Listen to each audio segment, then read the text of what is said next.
So finally बात करते हैं आज की इस वीडियो में एक मदरबोर्ड में हमें कौन कौन से एक्सपेंशन स्लॉट मिलते हैं, कौन कौन से पैनल्स मिलते हैं और कौन कौन से आपको इसमें हेडर मिलते हैं। बात करेंगे सभी चीज़ों के बारे में डिटेल से। बस वीडियो को लाइक करके चैनल को सब्सक्राइब करना मत भूलिएगा। चलिए फटाफट से करते हैं अपनी इस वीडियो को स्टार्ट।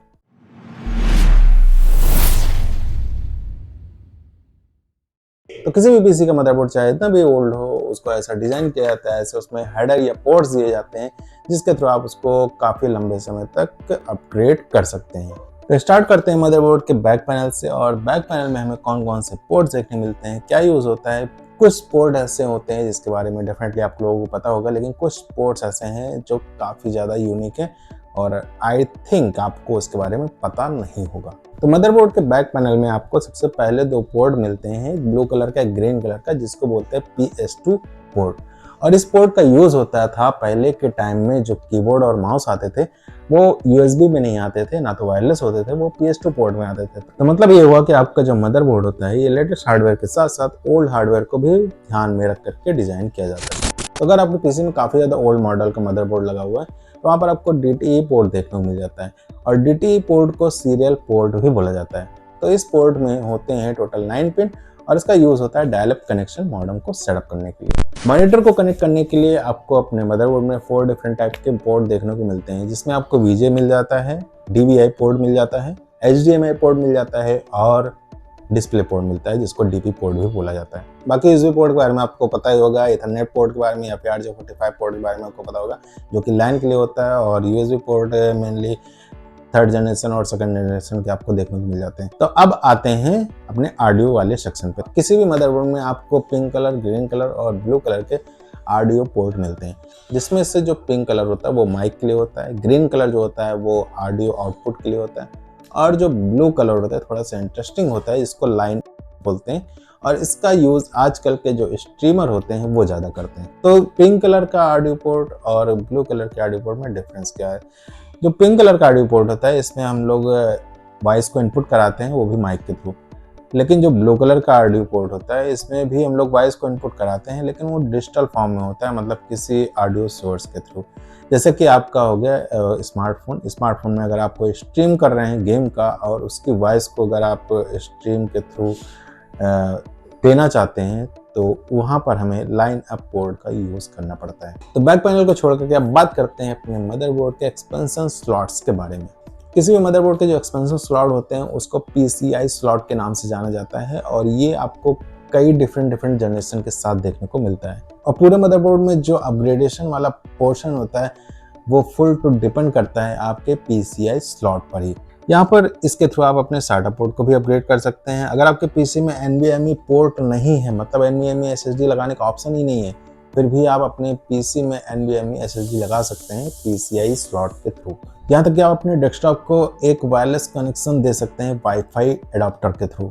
ब्लूटूथ हो, USB 3rd जनरेशन हो, 2nd जनरेशन हो, LAN हो, हार्ड ड्राइव हो, कुछ भी अगर आपको अपग्रेड करना है तो वहाँ पर काफ़ी ज़्यादा यूज़फुल हो जाता है एक एक्स्ट्रा स्लॉट। इन सभी हार्डवेयर को अपग्रेड करने के लिए आपको मार्केट में या फिर ऑनलाइन इनके अलग अलग एक्सपेंशन स्लॉट या फिर मॉड्यूल देखने को मिल जाते हैं, जिसका यूज़ करके आप अपने पीसी को अपग्रेड कर सकते हैं। और पीसी स्लॉट की बात करें तो X16 जो होता है वो जनरली आपके GPU के लिए होता है।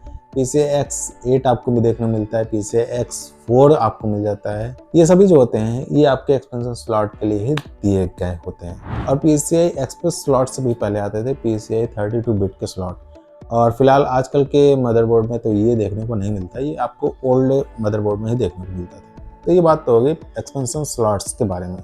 अब बात करते हैं मदरबोर्ड के जो हेडर्स होते हैं उनके बारे में। तो मदरबोर्ड को अगर देखा जाए तो भाई इसमें आपको इतने सारे हेडर, इतने सारे पिंस मिलते हैं जिसको देख करके इतना ज़्यादा कन्फ्यूजन रहता है कि भाई यहाँ पर कौन सा कनेक्शन कहाँ पर होना है कुछ समझ में नहीं आता है। लेकिन यहाँ पर मैं आपको एक सिंपल ईजी वे में बताने वाला हूँ जिसके थ्रू आप देख करके बता सकते हैं कि मदरबोर्ड का इस हेडर का यूज़ क्या होता है। तो सबसे पहले बात करते हैं अपने मदरबोर्ड में जो फैन के हेडर दिए गए होते हैं उनके बारे में। तो ये डिपेंड करता है आपका मदरबोर्ड कैसा है। अगर गेमिंग मदरबोर्ड है तो वहाँ पर आपको फैन के जो हेडर होते हैं वो कई सारे देखने को मिलते हैं। बाकी अगर आपका मदरबोर्ड सिंपल है, एक बजट मदरबोर्ड है, तो वहाँ पर आपको फैन के जो हेडर होते हैं वो आपको हो सकता है 2 मिल जाए या फिर हो सकता है 1 ही मिल जाए। आपने नोटिस किया होगा कुछ फैन के हेडर जो होते हैं वो 3 पिन के साथ होते हैं और कुछ फैन के हेडर जो होते हैं वो 4 पिन के साथ होते हैं। तो 3 पिन और 4 पिन के जो हेडर होते हैं इसमें डिफरेंस जो होता है वो सिर्फ होता है स्पीड कंट्रोल को लेकर के। तो आपको 4 पिन में जो एक्स्ट्रा फीचर मिलता है जिसको PWM बोलते हैं, और इसका यूज़ होता है CPU के टेम्परेचर के अकॉर्डिंग आपके फैन की स्पीड को कम या फिर ज़्यादा करना। तो मदरबोर्ड में जो फ्रंट पैनल के लिए हेडर दिए गए होते हैं, बात करते हैं उनके बारे में। तो फ्रंट पैनल में क्या होता है, वहाँ पर आपको ऑडियो देखने को मिलता है, माइक मिलता है, USB मिलते हैं 3rd जनरेशन, 2nd जनरेशन के, और पावर ऑन ऑफ की और रीसेट की, ये सब चीज़ें देखने को मिलती हैं। तो सबसे पहले यहाँ पर USB हेडर की बात करते हैं तो आपको मदरबोर्ड में ये डुअल देखने को मिलते हैं जो कि USB 2nd जनरेशन के होते हैं। तो एक हेडर से 2 USB पोर्ट, मतलब कि टोटल आप अपने PC में 4 USB पोर्ट को एक्सपेंड कर सकते हैं USB हेडर के थ्रू। अब ऑडियो हेडर को आइडेंटिफाई करना भी काफ़ी इजी है। यहाँ पर भी एक्चुअली में आपको 9 पिन ही देखने को मिलते हैं, बस थोड़ा सा डिफरेंस होता है USB पोर्ट से। यहाँ पर जो आपको पिन होते हैं, इसके प्लेसमेंट होते हैं, वो थोड़ा सा डिफरेंट देखने को मिलते हैं। तो अब आते हैं अपने ऑन ऑफ और रीसेट की पर, जिसको फ्रंट पैनल हेडर भी बोलते हैं। और ये हेडर जो है ये काफ़ी ज़्यादा सिमिलर होता है USB हेडर की जैसा ही। एक्चुअली में जो USB हेडर होता है इसमें भी आपको 9 पिन मिलते हैं और फ्रंट पैनल हेडर में भी आपको 9 पिन मिलते हैं।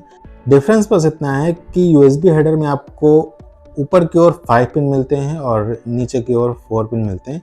इसी का जस्ट अपोजिट होता है फ्रंट पैनल, जिसमें आपको 4 पिन मिलते हैं ऊपर की ओर और 5 पिन मिलते हैं नीचे की ओर। तो यहाँ पर मैं तीनों हेडर के इमेज दिखा रहा हूँ डिस्प्ले पे, और इन तीनों ही इमेजेस में आपको सिमिलरिटीज दिख रही होगी। सभी हेडर में जो है 9 पिन आपको देखने को मिलते हैं, बस यहाँ पर डिफरेंस है एडजस्टमेंट का। तो इन्हीं पिन के प्लेसमेंट को ध्यान में रख करके आप इजीली आइडेंटिफाई कर सकते हैं कौन सा ऑडियो फ्रंट पैनल है, कौन सा USB फ्रंट पैनल है और कौन सा आपका पावर और रीसेट का फ्रंट पैनल है। तो अगर आप एक गेमिंग मदरबोर्ड बाई करते हैं तो वहाँ पर एक आपको पोर्ट देखने मिलता है JRGB या फिर ARGB या फिर DRGB के नाम से, एक 4 पिन या फिर 3 पिन के हेडर्स। तो इन पोर्ट्स का यूज़ होता है अपने CPU में RGB fan, RGB LED strip को लगाने के लिए। वैसे मैंने इस टॉपिक पे एक सेपरेट वीडियो बना रखा है, तो अगर आपको RGB हेडर्स के बारे में जानना है तो ऊपर आई बटन में आपको उस वीडियो का लिंक मिल जाएगा, वहाँ से आप डायरेक्टली डिटेल्स में RGB हेडर्स के बारे में जान सकते हैं। तो जो USB 2nd जनरेशन के हेडर होते हैं उसमें आपको टोटल मिलते हैं 9 पिन, लेकिन जो USB 3rd जनरेशन के हेडर होते हैं वहाँ पर आपको टोटल देखने मिलते हैं 19 पिन। और इन्हीं पिन के थ्रू ही हम आइडेंटिफाई कर सकते हैं कि कौन सा USB 3rd जनरेशन है, कौन सा USB 2nd जनरेशन है। कुछ मदरबोर्ड में आपको LPC या फिर TPM जैसे पोर्ट भी देखने को मिलते हैं। TPM और LPC का यूज होता है आपके PC सिक्योरिटी को इम्प्रूव करना, जो कि क्रिप्टोग्राफिक की के थ्रू ही पॉसिबल होता है। और TPM मॉडल जो होता है वो आपको ऑनलाइन ईजिली मिल जाता है, जिसको एक क्रिप्टोग्राफिक की के नाम से भी जाना जाता है। सो ये रही कुछ डिटेल्स हमारे मदरबोर्ड के इंपॉर्टेंट एक्सपेंशन स्लॉट, उनके हेडर्स और उनके पोर्ट्स के बारे में। तो अगर आपके मन में कोई भी डाउट है या फिर आपके मदरबोर्ड में कुछ ऐसा है जो आपको उसके बारे में नहीं पता है, तो उसका डिटेल्स आप नीचे जाकर के कमेंट बॉक्स में राइट डाउन करिए, आपको जरूर उसका आंसर मिलेगा। फिलहाल के लिए आज के इस वीडियो को रखते हैं बस ये तक, मिलते हैं आपसे नेक्स्ट वीडियो में, तब तक के लिए bye bye, have a nice day, take care दोस्तों।